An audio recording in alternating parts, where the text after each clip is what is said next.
Today we're going to talk about correct stirrup length and how to find a good stirrup length for you. Also, we're going to go over what happens if the stirrup is too long or too short. So here my stirrups are a little bit too short, and now you can see what often happens when stirrup is a little bit too short. Then the knee might come over the knee block.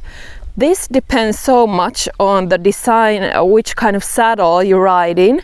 So for example, if you ride in a dressage saddle like this, then this can definitely happen. And also it can happen that if the stirrup is too short, then you might find yourself too back in the saddle. So you cannot really sit in the middle of the saddle.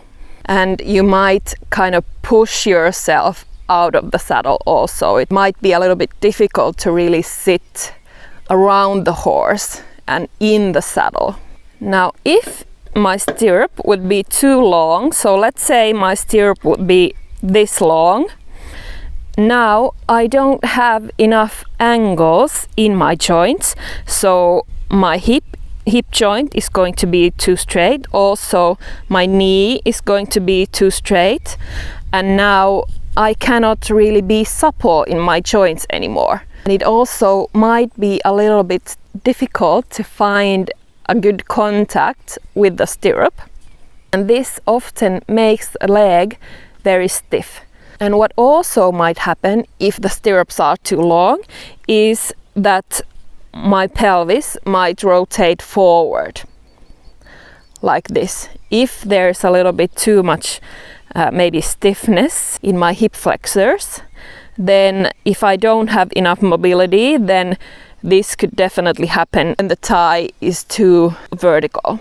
So what would be a good stirrup length?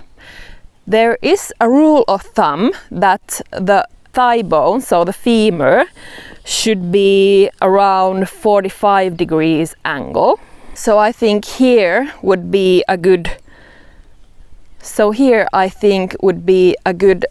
length for me. So now my thigh is pretty much in a 45 degree angle. But you always have to try and find it and what's right for you. As I've said many times before, we cannot put everybody in the same box. Often beginner riders, it might work to have the stirrup a little bit shorter, so it brings a little bit more stability. And then with more experienced riders, you might want to keep the stirrup a little bit longer, but still not too long. So this is really a nice rule of thumb. So your thigh bone in 45 degree angle. Remember that saddle plays a huge part. If I would be in a jumping saddle, then it would be completely, and trying to maybe do dressage, then it would be a different thing. So because the jumping saddle will put my leg in different position. It's completely designed not for dressage but for jumping and for light seat. So you might want to have, so it's very difficult to ride with very long stirrups in a jumping saddle, and also vice versa. In a dressage saddle, it's quite difficult to ride with very short stirrups.